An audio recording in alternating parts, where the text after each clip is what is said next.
That's a very cheeky question for a young lady. 1976. It was actually the hottest summer on record in the UK, and still is. And I think John Williams won an Oscar for the soundtrack to Jaws, so the most famous two notes, you know, na na na na. My audition for the London Symphony Orchestra, definitely. Bernard Haitink, he's my absolute favourite. He recently said on tour with us, I'm not a composer, I'm not an instrumentalist, I just wave my arms about and it seems to work, and it really works. In its entirety, Prokofiev's Romeo and Juliet ballet. Mahler. That'll be Sarah Chang. I'd say the Kindle, just because in the olden days you'd have a tour, 3 weeks, and you'd be rationing yourself to 5 pages a day or something ridiculous, so you didn't have a suitcase full of books. Lightsabers, vroom, vroom, Chewbacca, Darth Vader's breath, because it generally means I've got something really exciting just come through on my phone. Panpipes. Oof. I think I would have liked to have been a journalist or something. I'm very interested in words, but I probably would have ended up doing something like being a hairdresser.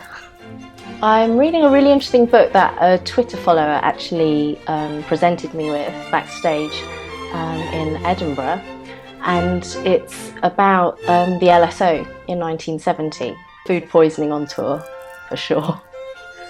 Definitely family and friends.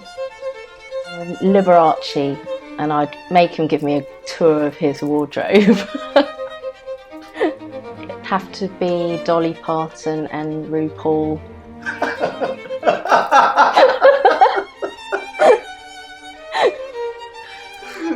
I'd definitely start learning tap dancing earlier. I just started about 6 months ago and I love it. Me in a tracksuit with no makeup on. A couple of years ago I decided if there was something that scared me, I would just do it. Oh, there's no magic formula. There's a lot of luck involved, but hard work and just sometimes being in the right place at the right time. Oh, fish and chips. The César Franck Sonata. I heard a girl playing it at a competition, the second movement, and I could not stop thinking about it all the way home. Cavacos is the two Sibelius violin concertos, the original and the revised version. The LSO have such a huge output of recordings, but I have to say my favourite one is a disc called A Century of Flight, and I just think the orchestra sounds incredible. It's just a real Hollywood golden age sound. I'd say usually film music composers, because that's really fun. John Williams, Alexandre Desplat. I love the whole process of film music. I have one older sister and we're very, very close. She's like my best friend. I personally think while mankind has got ears and hearts, we need music, and it's going to be an important part of people's lives.